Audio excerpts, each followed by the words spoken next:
I wanted to make this video as a response to Father Stephen D. Young's talk on Friedrich Nietzsche's Guide to the Bodily Resurrection. This was a talk that he gave at the Symbolic World Summit, and it was uploaded in full to Jonathan Peugeot's YouTube channel very recently.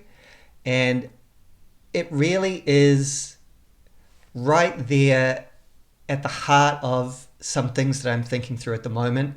If you've seen some of my recent videos, you'll probably recognize that I'm really wrestling with the idea of what it means to affirm life, that I am kind of exploring how compatible Nietzsche's worldview might be with a Christian worldview, or whether they in fact do fundamentally differ, and if they do, what to make of that. Which is correct, which is right, which is truly good. So this video, this talk, was really actually quite a synchronicity when it appeared. And so I'm going to respond to it. I'm going to have some things that I talk about that I really like about it. I'm going to have a bit more to say about where I disagree or see some flaws with it, because that's also perhaps the most useful use of this response video, is to kind of point out, okay, well, where does this seem to fall short? And ultimately, overall, I would say that it doesn't seem to bridge that gap. Now, obviously, Father de Young isn't necessarily trying to bridge the gap between Nietzsche specifically and Christianity, but I do think that he is trying to bridge this gap between Christianity, the Christian worldview, the Christian hope and eternal life, on the one hand, and affirmation of this life, affirmation of the body, affirmation of relations, affirmation of the world itself, and trying to really bring those two together. And I think that this video is a really, or this talk is a really interesting, kind of creative, potentially promising approach to this, even though ultimately, like I say, I don't see it as being fully successful. Now, I hope that this poster here of Eternal Sunshine of the Spotless Mind doesn't give away too much what my key or principal objection is to this theory, but if it isn't clear, it will become clear as I go through the video.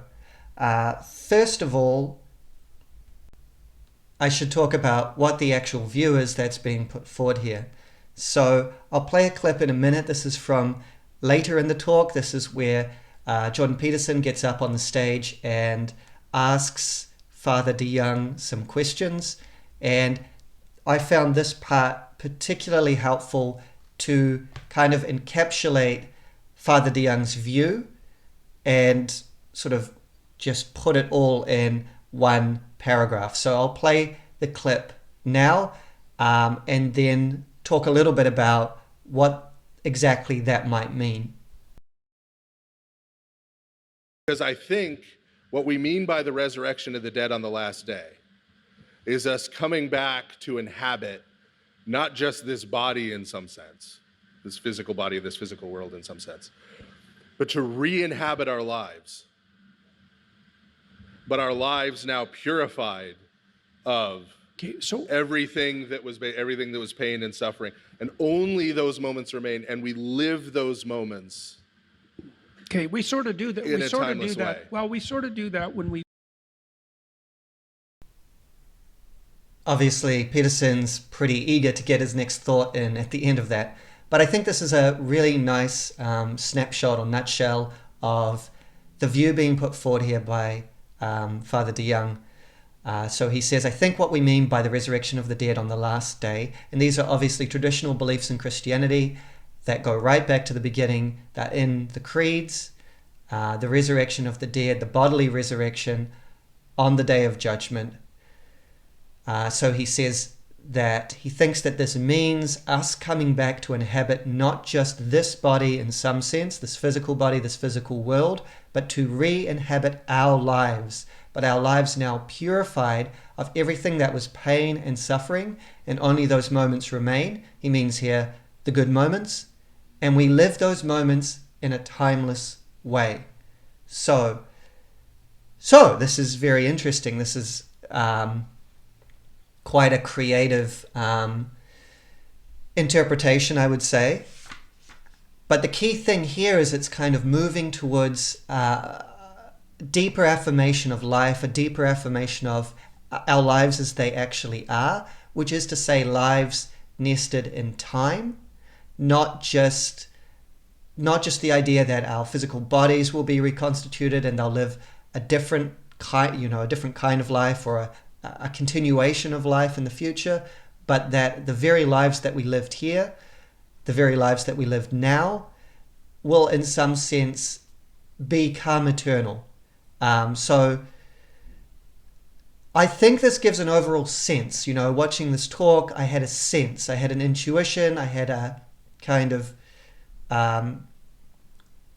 knowing feeling of what is being indicated here or sketched out here, what it might mean to re-inhabit our lives, what it might mean to live a moment in a timeless way. Of course, we could go into those in depth and we could kind of subject them to a more philosophical analysis and say, well, what does it mean to live a moment or any kind of event timelessly? We could kind of go into that and say, potentially, well, maybe life is inherently temporal and that there's a confusion of concepts here. I'm not saying that that's necessarily my position, but that's sort of the more metaphysical or philosophical questions we could ask about the possibility of this in a more metaphysical way. What does it mean to re-inhabit our lives? Is this whole thing taking place in time? One, like in a future time, do we kind of come around and around and around again? What I found really interesting about this, one of the things I found really interesting is its consonance with kind of block time or an eternalist theory of time, the idea that all time, past, present, and future is equally real. It all equally is, it all equally exists, and that we experience it from the inside. So we experience subjectively a flow of time. We experience our lives passing by, but our whole lives already, in a certain sense, exist eternally.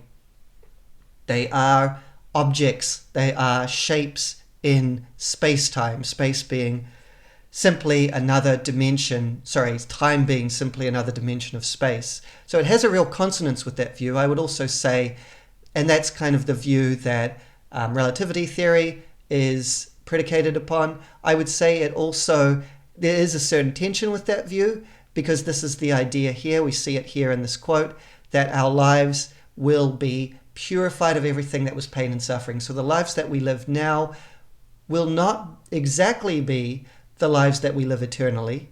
But I don't want to go too far into that idea, because that will be a large part of the issue that I have with this view.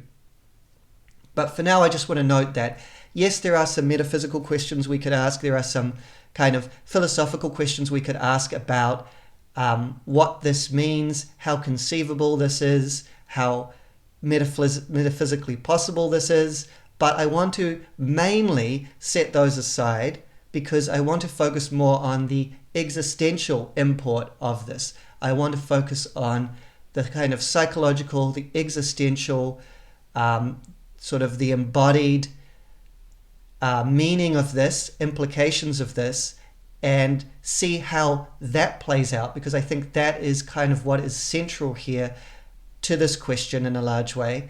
It's certainly central to the question that I'm asking around, well, how do we affirm life? How does Nietzschean affirmation of life relate to Christian understanding of life? Those kind of questions, very existential questions, very embodied questions. And so those are the questions that I want to pursue in this video.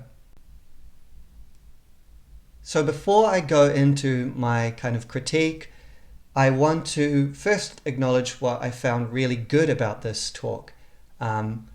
obviously, it may be no surprise, but I love the way that Nietzsche was used in this as a kind of guide to the bodily resurrection. I particularly love how Nietzsche was used in a way that really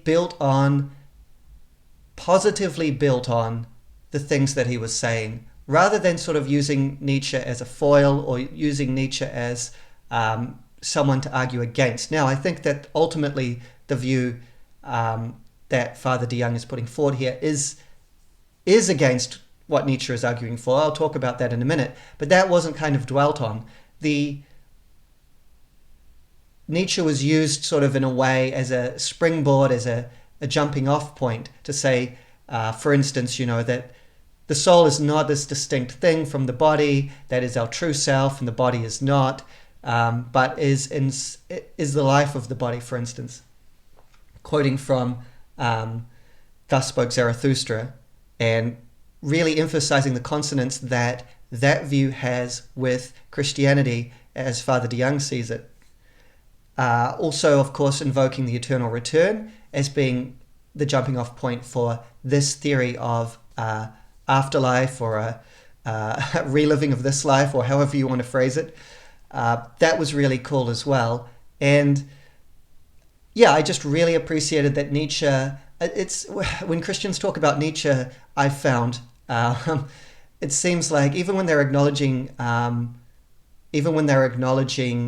sort of his brilliance, or even using perhaps a certain insight of his in a way that is productive or positive, they sort of can't help themselves from at the same time condemning him and making it really clear that he's definitely not good, or he's definitely like fundamentally misguided or something like that. I like that impulse just didn't seem to be here in this talk.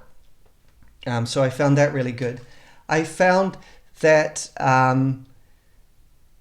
so at the beginning of the talk, or near the beginning of the talk, Father de Jong talks about what might be considered the more traditional view of the world to come, which would be, a physical, literal, bodily resurrection. The atoms of our body, or whatever, will reconstitute themselves in some future time and will be reanimated by our souls, and those bodies, those people, ourselves, I guess you could say, will continue to live indefinitely, forever, into the future, and that's the vision.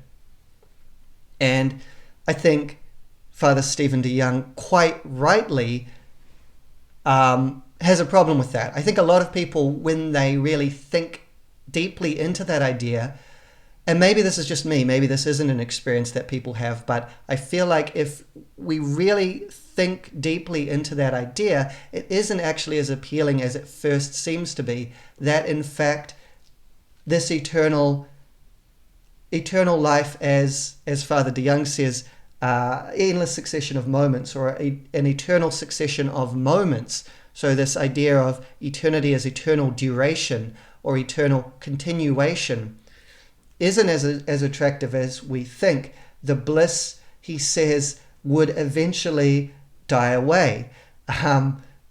We would eventually get bored. And perhaps more importantly, in the existential sense, that view of the world to come, that view of eternal life, devalues this life.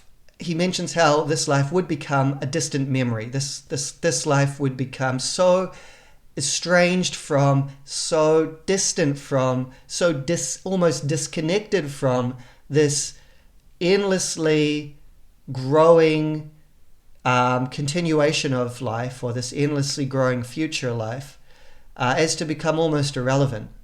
And I think that is really important. That is really true. Then what would it mean 10,000 years in the future that it's me, it's me specifically, this actual human being, that is that person 10,000 years in the future, that is the one that gained eternal life, or was saved, or transformed into the eternal life. What would that mean 10,000 years in the future? What would that mean 10 million years in the future?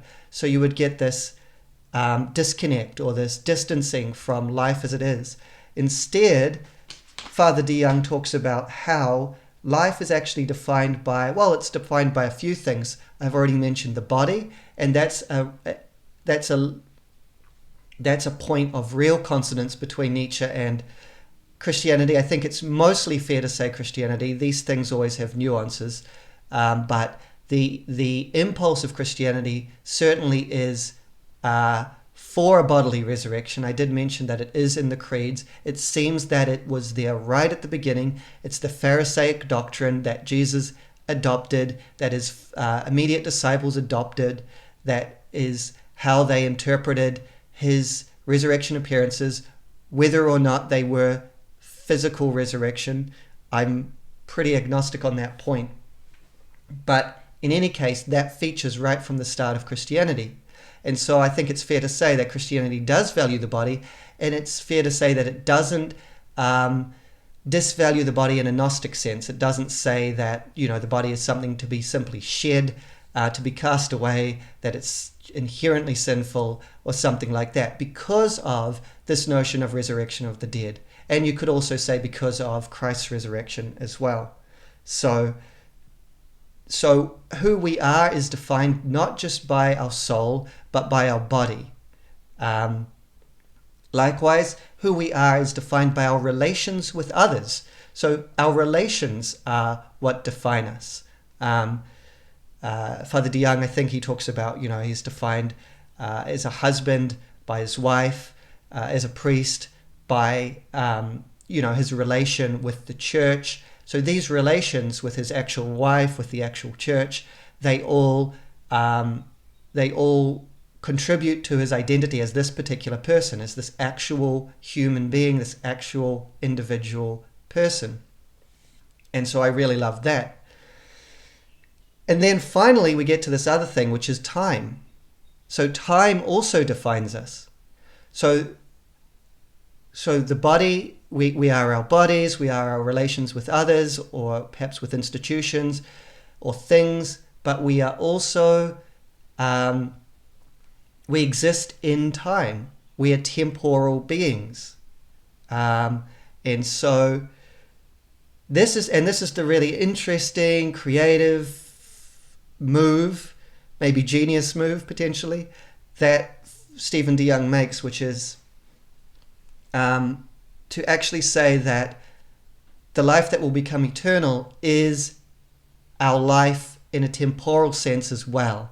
Not just in a spatial sense, in the sense of the atoms that make up our body, but also in the sense that somehow the life that we lived is lifted into eternity, or at least certain parts of it.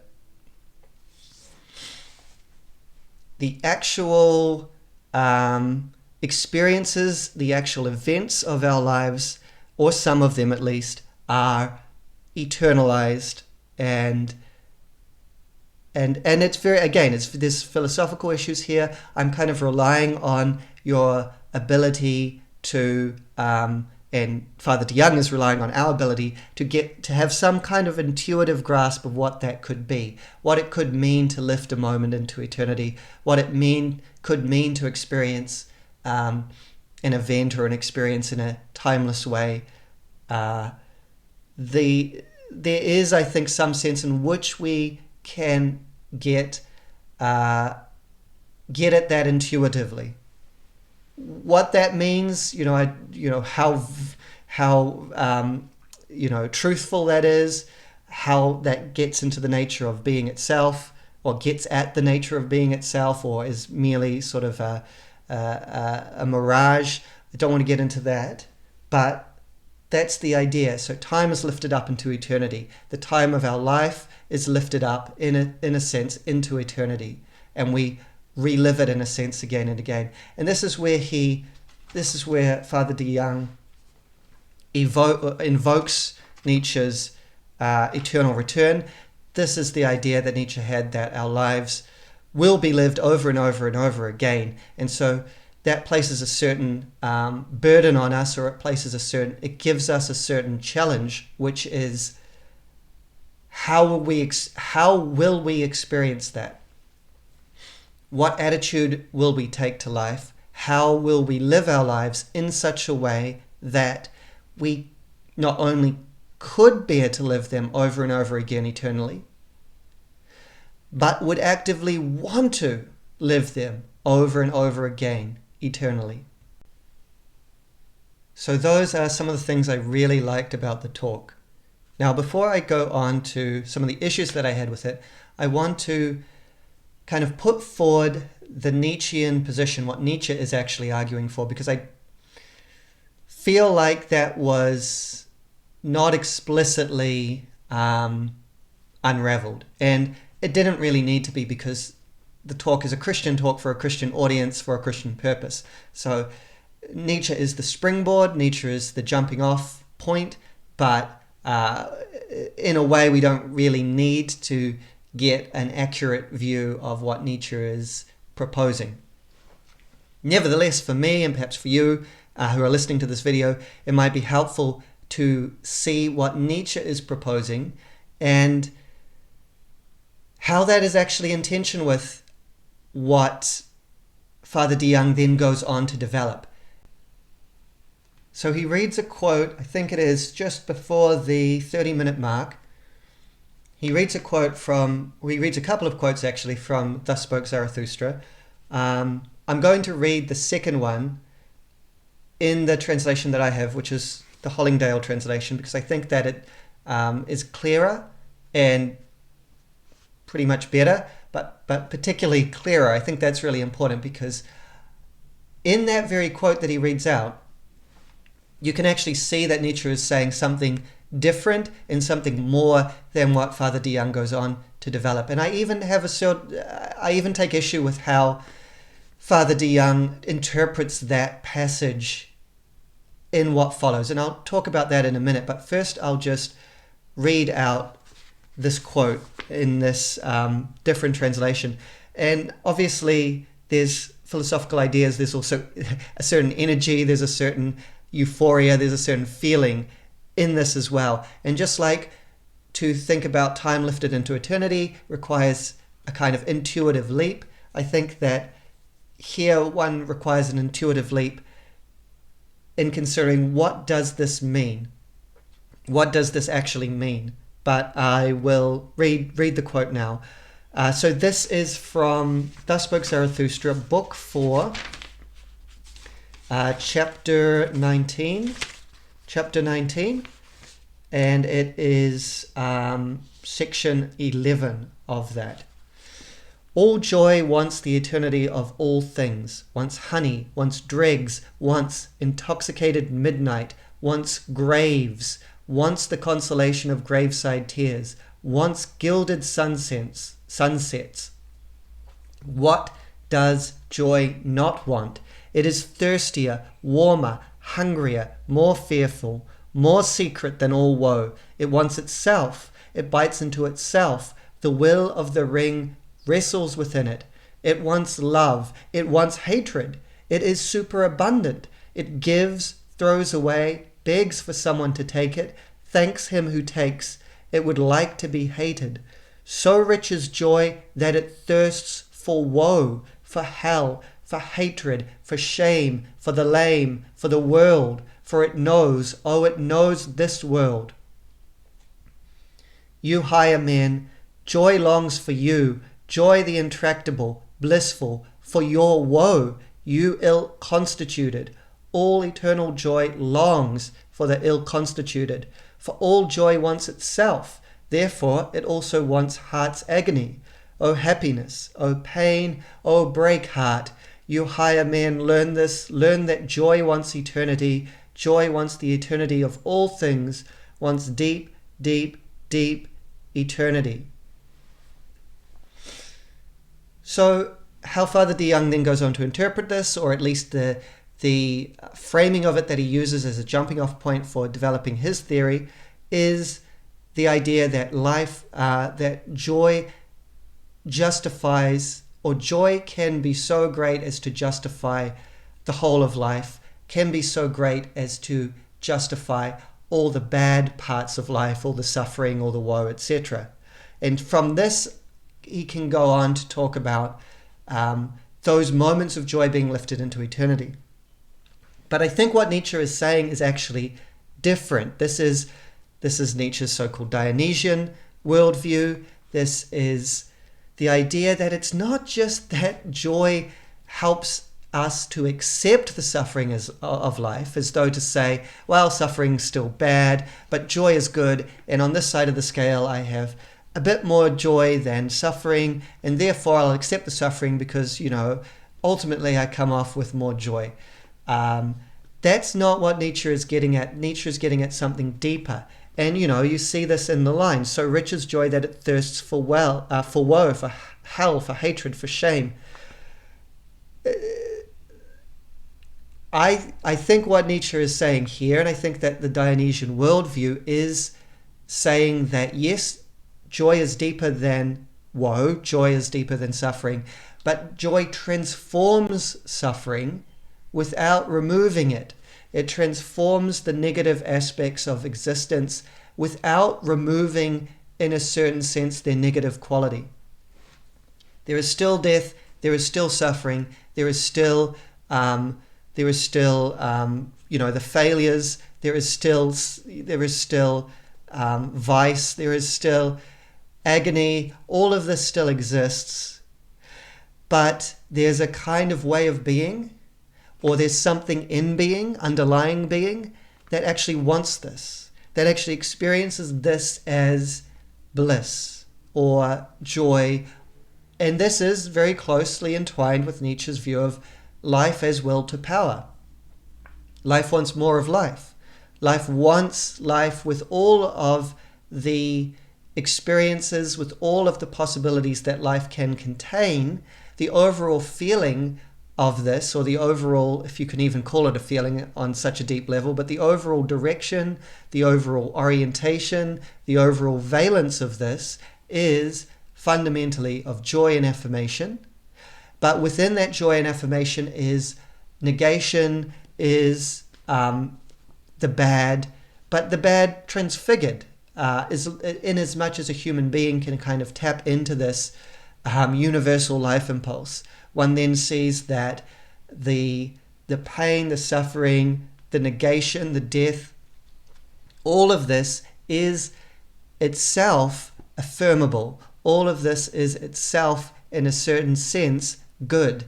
All of this itself is a part of the growth, the flow, the expansion of life. This is Dionysus. This is the God that is torn to pieces. This is the God that is then reborn. This is the God that is intoxicated and brings intoxication and dances. This is this kind of celebratory orientation to this life. Now, we can bracket for now whether that's true or not. We can bracket that even on an existential level, we can bracket whether this could actually justify the suffering of the world. I mean, that's a big demand. We can bracket perhaps also to what extent a human being, a human individual can tap into this, or can capture this, or can live in this orientation or this feeling. But I think that is Nietzsche's view. That is the view that Nietzsche is putting forth in his works, and putting forth against, specifically in his case, against Christianity, or what he sees as a Christian worldview. Why? Because he sees the Christian worldview as denying this life with all its pain and suffering, but fundamentally joyful. Joyful not in a way that is over against that pain and suffering, but joyful in that very pain and suffering. Joyful on a deeper level than pain and suffering. On a deeper level than suffering and joy in a trivial sense of joy. Something deeper than that. But that doesn't remove the pain and suffering. So that's the key thing here, I think, in terms of Nietzsche's worldview, the Dionysian worldview. And what's really interesting is you would think that this should be kind of seen or acknowledged as being one extreme of a spectrum. What I mean by this is, well, in the very talk, let's see where this happens. This is around the 41-minute mark. Father De Young talks about, this conception of the bodily resurrection being between the Scylla and Charybdis. Both negative extremes, both negative options. We want to avoid both. Now, one of these, let's say Scylla, is Gnosticism, the idea that we want to escape the body eternally, that the body is the problem, that the pure soul, the pure spirit needs to be liberated from the body, and that would be one thing, one extreme to avoid, one thing to avoid. You would think that the other thing to avoid would be the highly, highly immanent, affirmative, Dionysian view of life that I have outlined as being Nietzsche's view. That would be the opposite extreme. Gnostics say we need to escape this world, we need to escape physicality, we need to escape, violence, we need to escape, power, energy, imposition, force, etc. We need to move into the realm of eternal ideas or something like that. You would think that the opposite of that was saying, like Nietzsche does, no, we need to actually affirm all of this. We need to affirm pain, suffering, domination, power, energy, death, transformation, all of this that is immanent and in this life needs to be affirmed. And you could say that maybe Christianity navigates between those two extremes, Scylla and Charybdis. It avoids both potential disasters, because you might say that the Nietzschean view, as people have, the Nietzschean view justifies atrocity. The Nietzschean view justifies vicious behavior. The Nietzschean view isn't capable of justifying suffering, and so we need to discard that, but we don't want to fall into agnosticism, so we need to navigate between them. What's really kind of surprised me is that in the position of Charybdis is not Nietzsche's view, the Dionysian view, but reincarnation. Reincarnation is what Father De Young invokes. And the reason that it's to be avoided is it gives us a infinite number of tries at getting life right, at making a life that we would affirm for eternity. This is to be avoided. This is a bad thing. And okay, so maybe there's a certain logic there. We're talking about valuing immanence. We're talking about valuing this life. So the idea of, an infinite potential number of lives in which to try for a perfect life is depersonalizing, is becoming more abstract or more immanent. I don't know. I'm more abstract, less immanent. I don't know. But it seems like it's not as, it's not as directed on the immanent and affirmative of the immanent as the Nietzschean view. The Nietzschean view is this precise life, all the good moments, all the bad moments, all the pain, all the joy, every single instant of this life will recur in exactly the same order, in exactly the same way, forever and ever. The reincarnation view at least allows variation, at least allows development, at least allows change. So I don't know why that's the Charybdis here. Now, my experience of the talk when I was listening to it was, very much for the first part, yes, this is great, this is brilliant, I love this, I love that this affirms this life, this world. I love the way that Nietzsche is being used and invoked here. I love the way that it's dovetailing Christianity together with this affirmative vision of the world. And then there was a turning point. So I'm going to play this turning point in a minute. So this was around the 31, 32 minute mark, I think. And so this is where all this kind of build up of, but you are your body, you are your relationships with others, you are temporal, you're in time intrinsically. All of that built up to a point, and with the Nietzsche quotes as well. And then there was a turning away from that, I think. There was a switch into something else. So I'll play the clip. What if the resurrection of Christ represents the triumph of joy?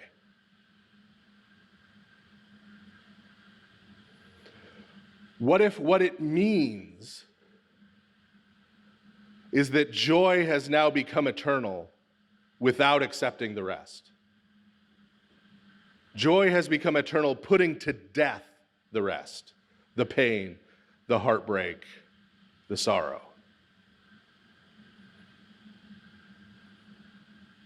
This is what I mean concretely by that. What if when we talk about living an eternal life in which there is no more sorrow or sighing or pain, what our forefathers were really talking about was eternally living this life without sorrow and sighing and pain?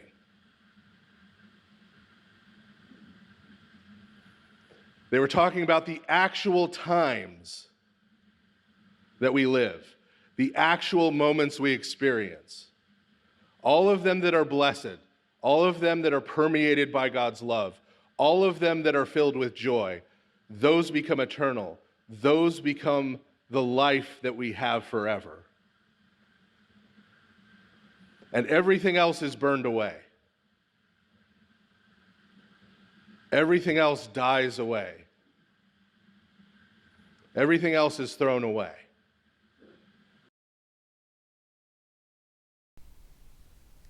What if it means that joy has now become eternal without accepting the rest? So without accepting all the bad parts. And I take it that the bad parts are essentially the suffering, the pain, the heartbreak, the sorrow, the sighing, and sin. Those moments that are not blessed. Those moments that are not permeated by God's love. So, actually,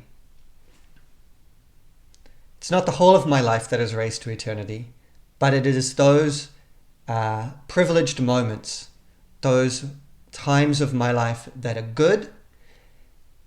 And what happens to those times of my life that are sinful or that are full of suffering? They are to be eradicated. They are to be burned away, thrown away. They do not make it to eternity. They do not make it to that eternal reinhabiting of life. Now, this is the key problem for me with this theory of eternal life. And that's because we are talking about just moments or limited times within a life. Only these are saved. It is not the whole of a real embodied life. It's not my whole life. And therefore it's not, I would say, an actual life. It's not my actual life that is lifted into eternity, but it is just moments. It is just parts. It is just perhaps even instants, but at least parts of this total whole. But just as I am embodied intrinsically, just as I am relational intrinsically, I am temporal intrinsically. I'm not a collection of disconnected moments, but I am the whole of my life. I am all the moments in my life. Now, yes, some of these are more important in a certain sense. Some of these are less important. Some of these are more valuable. Some of these are less valuable. Some of, they're all different. They are all different in many different ways, but all of them are constitutive of me, of who I am as an actual particular being.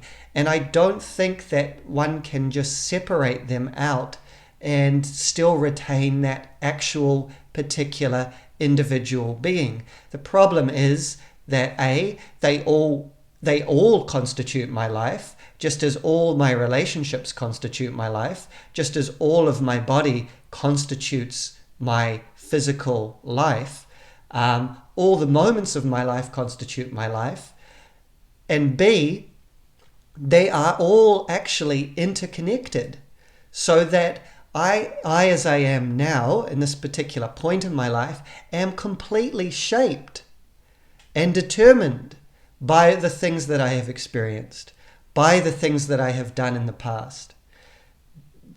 Whether they were good, whether they were bad, whether they were blissful, joyful, kind, or whether they were terrible suffering, or even minor suffering, or any kind of suffering, whether they were acts of viciousness. All of that actually constitutes me as a particular being. Now, if I were to artificially take away all of the bad moments, so-called, I wouldn't be who I am. I would be a different person. I would be a deeply different person, at least, if not fundamentally. Another issue with this conception is that, in addition to the fact that I'm all the moments of my life and that these moments are actually interconnected, is actually, before I get to that point, I did want to read just a little bit from Thus Spoke Zarathustra by Nietzsche about this very issue, because he actually makes this point, just the very section before the one that I read out before, that Father D. Young quoted. So this is Book 4, Chapter 19, Section 10, in which Zarathustra / Nietzsche essentially talks about how all the moments of one's life are in fact interconnected. So he asks, did you ever say yes to one joy? Oh, my friends, then you said yes to all woe as well. All things are chained and entwined together. All things are in love. If ever you wanted one moment twice, if ever you said, you please me, happiness, instant, moment, then you wanted everything to return. You wanted everything anew, everything eternal, everything chained, entwined together, everything in love. Oh, that is how you loved the world. You everlasting men loved it eternally and for all time, and you say even to woe, go, but return, for all joy once eternity. Now, there's two ways you could read that quote, and maybe both of them are the intention of Nietzsche, but one way is to think about this in terms of determinism, that every event is connected with every other event in such a way that if any one event happens, then all the rest of the events in the universe had to have happened just as they happened in order to give rise to that event. That's one interpretation.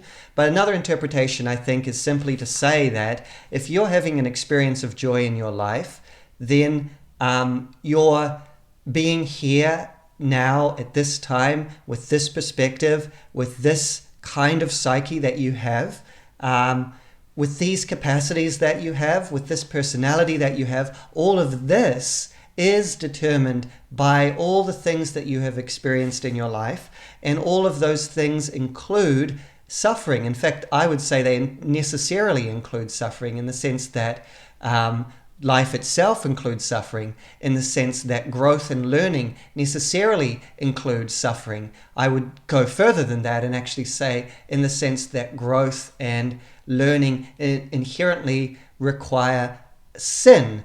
Obviously, sin is a sort of somewhat loaded religious term, but sin, or missing the aim, missing the mark, or vice, or evil, which is, I suppose, another religious term, very strong term. But in any case, it requires you to gain knowledge about your capacity for evil. It requires you to understand directly the consequences of certain types of actions on yourself and on others. It requires you to learn and to grow through the feedback that your actions, that your kind of experimental interactions with the world provide you. And so at least that counts for everyone that we know who actually lives a particular embodied life. Christianity would make an exception for Christ because he was free from sin. But in terms of looking at yourself, you see that you're actually constituted by the ways that you have experienced and related to suffering, the ways that you have engaged in and related to sin, both before and after doing it.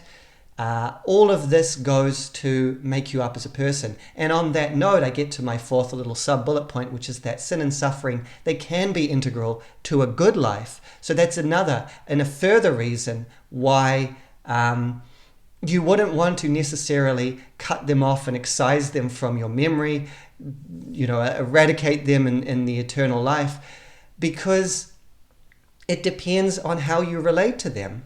So suffering, depending on how you relate to it and depending on what you do with it, can be of tremendous value. I mean, that almost seems to be the central Christian message or image or myth, which is that the suffering of Christ, the suffering of God incarnate, had tremendous value, had the value of the salvation of the world. And so it doesn't make as much sense to say that this eternal life, which is your actual life, or the moments of your actual life which are good, raised to eternity, it will be just these moments and nothing else, and the rest will be cut away. That doesn't resonate with me. That doesn't make much sense to me. It seems to me, it strikes me as something that's akin to, well, let's go back to the title slide, the eternal sunshine of the spotless mind. The whole idea of erasing memories that you don't like.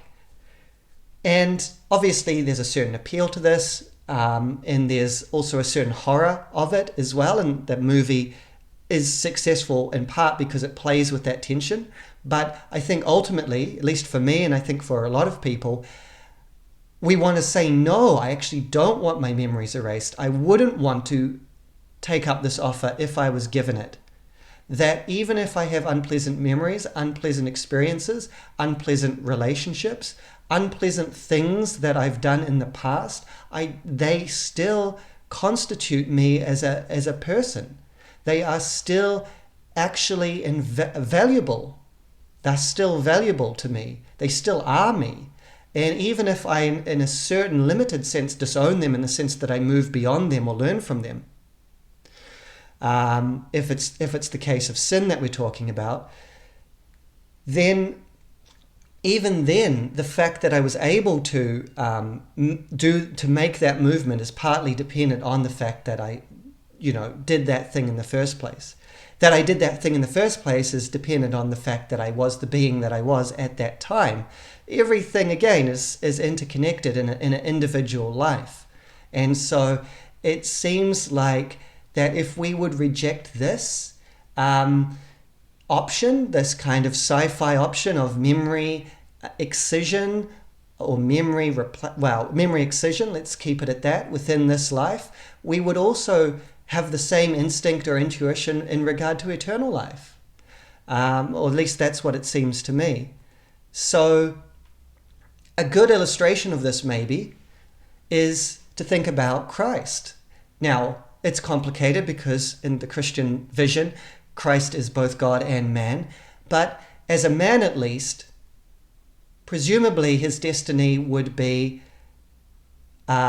similar to that of other men.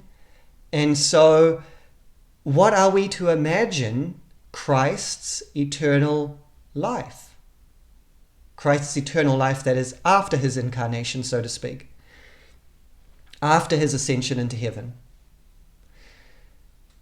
Is he eternally estranged from his own sacrificial suffering? Now, estranged is a strange word. I was trying to find one that really fits, but nothing quite fits exactly what I'm expressing. What I'm trying to express is a dissociation, a disconnection, a disidentification. Does Christ, in his eternal life, in his eternal embodied life, only re-inhabit those moments of his earthly existence that were supposedly good? Does he only experience, the experiences of preaching the good news, of healing people and seeing their reactions and seeing their renewed health and their joy in God, teaching his disciples and seeing their recognition and their learning, the bliss of praying to his Father and feeling his presence, etc., etc.? And is there just a big gap where the crucifixion would be? Does the crucifixion have no presence in the eternal life of Christ? Is it simply nothing? Does he not understand it? Does he not have any conception of the horrific suffering that he went through and the significance of it? Likewise, we could say a similar thing about St. Peter, who denied Jesus 3 times in the time of Jesus' most dire need. Is Peter in his eternal life to be completely estranged from his sin? And I would say that would mean to be completely estranged from his subsequent redemption. By the lakeside at the end of the Gospel of John, that beautiful passage where Jesus says to him, care for my sheep, repeats it multiple times, that time of overcoming of his previous sin, is that, if that was remembered, would it have any meaning were it not for the memory of the previous sin? As we relate to Peter, whether it is in terms of contemplating him or praying to him, do we go wrong in thinking of his sin as well as his subsequent redemption, but certainly thinking of his sin as constitutive of his being? This was Peter. And this was his particular relationship to Christ through time. Something seems off about both of those notions. So that's just to sort of illustrate that. And it seems that you see something really interesting happen here, because what we're sort of witnessing or thinking or trying to think through is a Christian worldview that affirms actual particular beings, that affirms us as we actually are. And it seems to me this notion of moments, of privileged moments raised to eternity, fails to achieve that. It's not the whole real embodied life of the individual that is raised to eternity, but isolated moments. That this raising to eternity is essentially depersonalizing. In a certain way, it might as well be the raising of a disincarnate spirit into eternity, away from the body, because what actually constitutes a human life, the messy complexity, the messy, tangled complexity, but beautiful complexity of a human life, some of that, much of that, is simply cut away. What's going on here? I feel like this is the dynamic of Christianity, potentially. I'm not fully dedicated to that, but the more that I think through this issue, the more it seems to me that there is a kind of logic here, which is a fundamentally dualistic and moralistic logic. This was, I think, more or less Nietzsche's argument about Christianity, is that it brings morality into it makes it fundamental to reality. It gives it an ontological primacy. So that everything actually has to be interpreted, everything has to be understood in this dualistic way. In the messy but beautiful complexity of human life, when you are talking about eternal destiny, even if you are rejecting the simple notion of eternal destiny or eternal life being just a continual, never-ending succession of moments, and instead saying, no, we're talking about this human life, what's interesting is that dualism reasserts itself, and we have to say, or it seems that we have to say, that no, There are moments that are fundamentally bad and that are headed for damnation, and there are moments that are fundamentally good and that are headed for salvation. And so, it's like that move has to come in there. That's a move that Nietzsche doesn't make and doesn't need to make, because he's not trying to argue that that existence can be morally justified, and he's not trying to argue that morality is at the basis of reality. There is something positive at the basis of reality for Nietzsche, I would say. Joy, will to power, however you might want to express it or phrase it. I think you could even describe it as love, potentially. But not this morality that would seem to need to judge and therefore on the one hand save and on the other hand condemn. On the one hand elevate and the other hand condemn. And so you still get this condemnation of the actual experiences and the actual acts that make up a human person.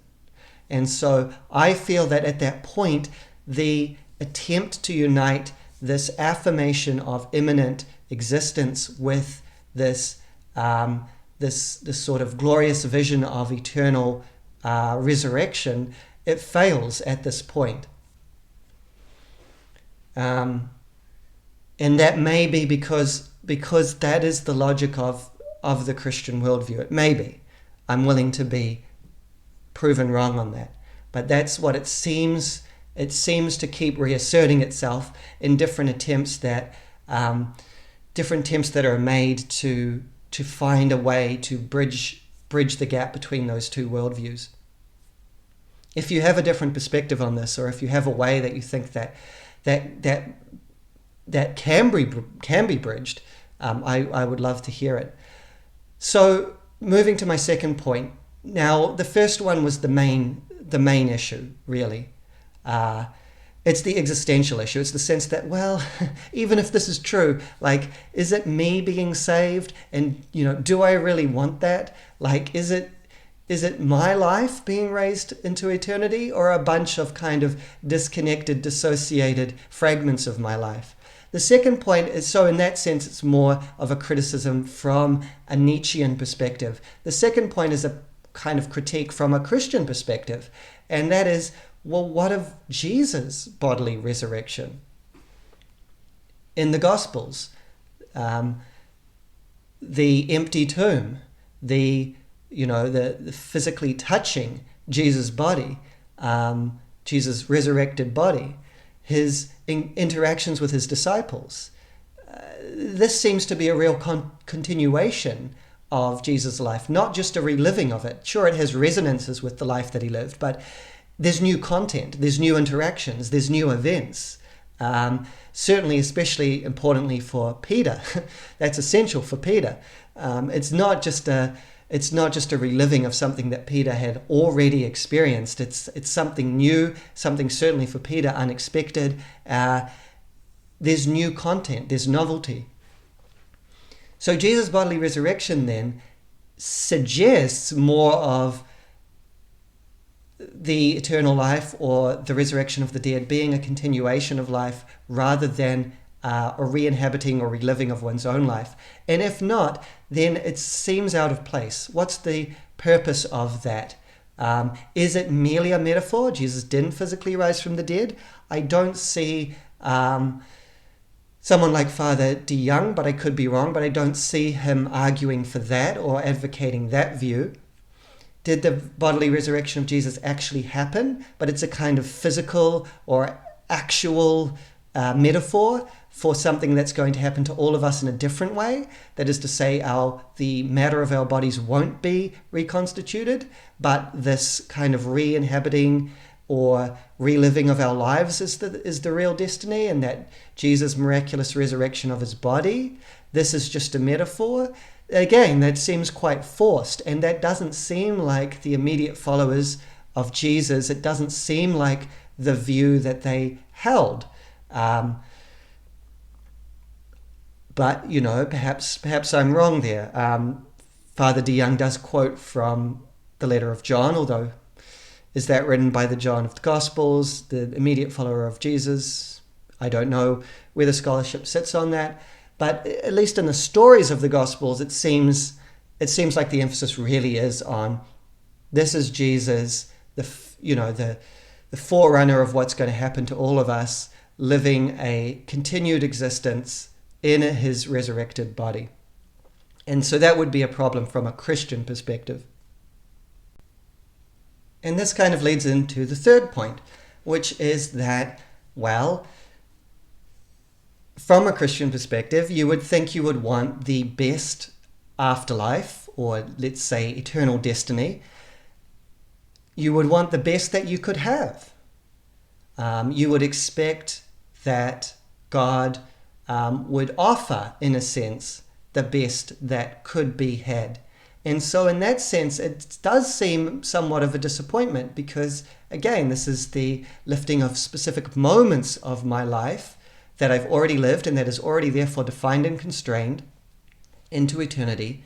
But wouldn't a better afterlife be just more life, more room for novelty, for growth, for further experience, further relation, further love, further connection, new love, new connection, new virtue, new understanding and wisdom?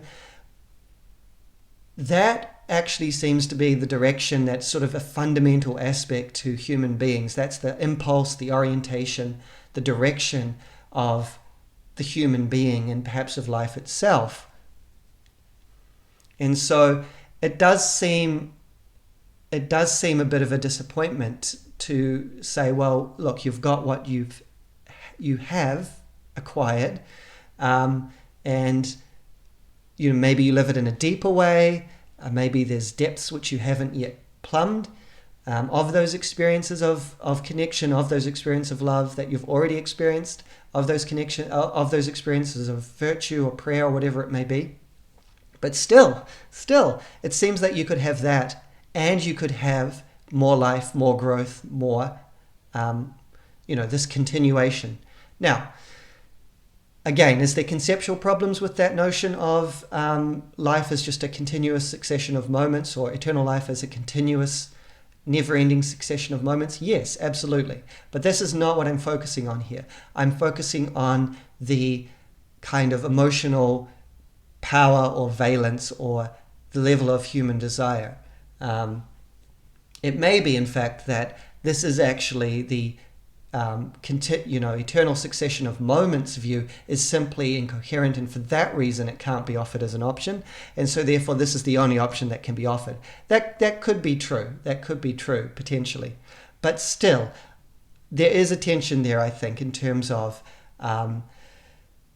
human desire and human value, let's say. And I think it's compounded if we look at the last point. So this is the question that Peterson raised. What of the dead? So in other words, is death truly defeated in this view? Or does death actually retain its power? Now you might say, yes, death is defeated because, obviously, certain moments of one's life are lifted into eternity. One lives them timelessly, forever, in a manner of speaking. But death still ended your particular existence. It still limited your particular life that you lived. And that could be a problem, particularly if it ended it quite early. So particularly if we think of very young children dying. So yes, they might have some moments where they could dwell for eternity. They would be quantitatively much less than a full-grown adult, particularly if that full-grown adult was saintly. They may be quite qualitatively impoverished, those moments, especially if they were very young. Something of value has still been lost, and that loss has been caused by death, and that death has been, to all intents and purposes, arbitrary, right? So this is the sting of death. This is, and then that's in reference to their eternal destiny. But one also has to think of the effect that the loss of loved ones has on those loved ones who are still living. It can devastate them. It can essentially, effectively destroy them. And so that's something that enters into those individual lives as well, and damages them, or at least potentially damages them. I'm not saying that it has to damage them in a permanent way, but that's a problem, basically. Death is a problem, and death is not removed in this picture. Yes, those people, presumably when they are translated into eternal life, will lose the memory of the loss of their loved ones, or stop caring, or something like that somehow. Stop being identified with those negative experiences, but they still happened. They were still robbed of all the good, beautiful, loving experiences and connections that they could have had with that person. Death still rules. Death still has its domain in which it rules, in this view. And so the problem of death isn't solved, and the victory over death is a limited victory. Or that's what it seems like to me. The total victory would look something like everyone rising from the dead in a more direct and a physical sense, and continuing their existence. That would be a more complete victory over death. So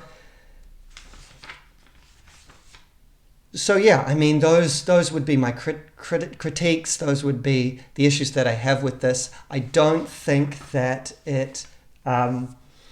So I think on the one hand, it fails to truly affirm or save this life. It's not about this life. It's about specific moments of this life that are then detached from it, dissociated from this life. And so essentially it is a depersonalization, this idea of eternal life, rather than full embodiment. So it fails to save this life on the one hand, or affirm this life on the one hand. But on the other hand, it also effectively denies the Christian hope in further life. So it has, and then of course there's the issue of, well, what to make of Jesus' bodily resurrection. So it seems to fail at fully doing justice to the Christian presuppositions, and it seems to fail at fully affirming this life. So at the end of the day, while I think it was a very good attempt to unite these two orientations, it seems to ultimately fail at both. It lets go of both rather than bringing them together. That's how I see it anyway. I'm willing to discuss this definitely with anyone, with Father de Young, if he happens to see this, for sure, and for anyone else who's sort of interested in these ideas, maybe wants to push back a bit, or maybe agrees. I don't know. What's the alternative position? So the alternative position, again, is the Dionysian position, the Nietzschean position that actually affirms all of life. And so that seems to me to be more coherent, but I'm not saying that it's without issues, philosophical and, let's say, existential and ethical. But that's where I am. This talk was really fascinating, exciting, but I think that the need to judge, to separate, to condemn, the need to moralize effectively, unfortunately, sort of stops that full affirmation of particular being, that full affirmation of the human person and all their complexity, the full affirmation of an actual human life. And the question would be, is that necessarily going to happen when you proceed from this worldview, when you proceed from a Christian worldview? The Dionysian and the Christian can't be united. The affirmation of this world, this body, this life cannot fully be united with the Christian worldview, which ultimately has to separate sin from holiness and condemn the one and save the other. And it may be the case, and it may be, of course, the case that that's true and the Christian perspective is correct. That's a possibility, of course.